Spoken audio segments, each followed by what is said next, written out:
Hello and welcome. Today I want to tell you guys the story of my first play date in life. And yes, I'm being serious because it's important and it always stuck with me.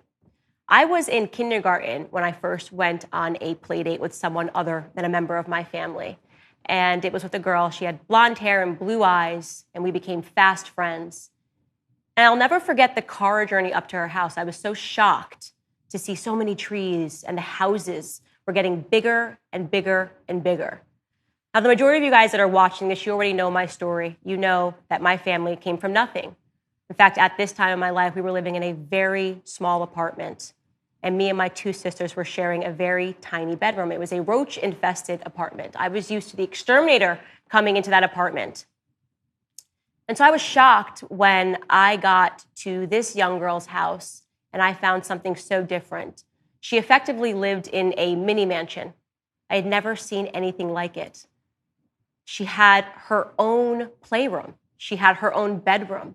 Everything was so immaculate. She had glass dolls lined up.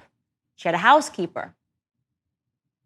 I remember just being shocked because what I learned at her house was that there were people that didn't live like me. I thought everybody had to share a room with their siblings. I didn't know that another option existed. I didn't know that there was something else. In fact, seeing that something else probably very early on made me think, I want that. I want that option. Fast forward 13 years, and I was 18 years old, and I went on a trip to China, 10 days in China. To this day, it remains the worst trip that I have ever been on because I was traumatized. I remember calling my then boyfriend from the hotel rooms, and I was crying. I was crying because I just wasn't expecting to see what I saw. I thought this was going to be a glamorous trip. Far from glamorous, it was the exact opposite. It was just sheer poverty. There were people actually showering in the streets. They had a horrible stench. Worse than that, the children that were masked. I thought to myself, what is this? The oppression and the filth of China actually shocked me. I was recently discussing that trip with my husband, and I said to him, why do the people put up with that? Why do the people in China put up with living in those circumstances? Really think about this for a second. They are a nation of about 1.5 billion people, and every element of their lives is being controlled by a small totalitarian government. Why don't the people rise up against the government? Why don't they demand better conditions for their children, for themselves? A government which a very short time ago told them how many children they were even allowed to have via a one-child policy. That's absurd. Where are the uprisings? We never hear about them. And do you want to know what my husband said to me?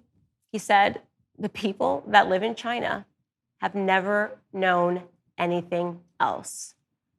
Generations and generations spanning over a millennia of oppression. That is what the state has been in China forever. They don't know that freedom is an option. They don't know, like me as a small child, that there's something else, which really makes me think about where we are today, right now in this society. Think about what's happening all across our country, all across the West, really.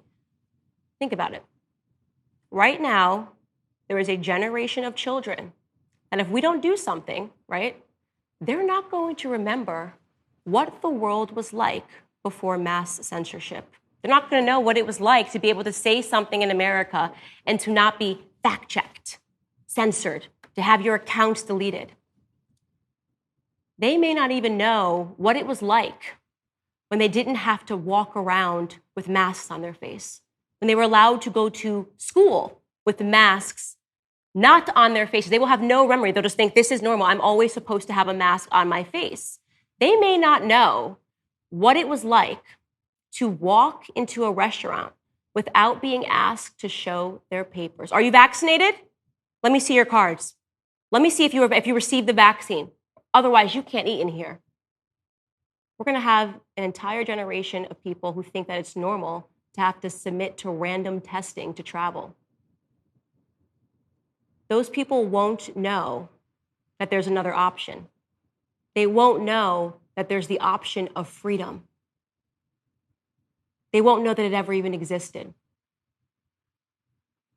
We are the last stand for that generation. Otherwise, they're never going to desire what they didn't know exists, just like China. Those children will never desire it because they will have never known that it existed. Think about how scary that is. I want you to consider my words today very carefully because they are a direct call to action. Welcome to Candace.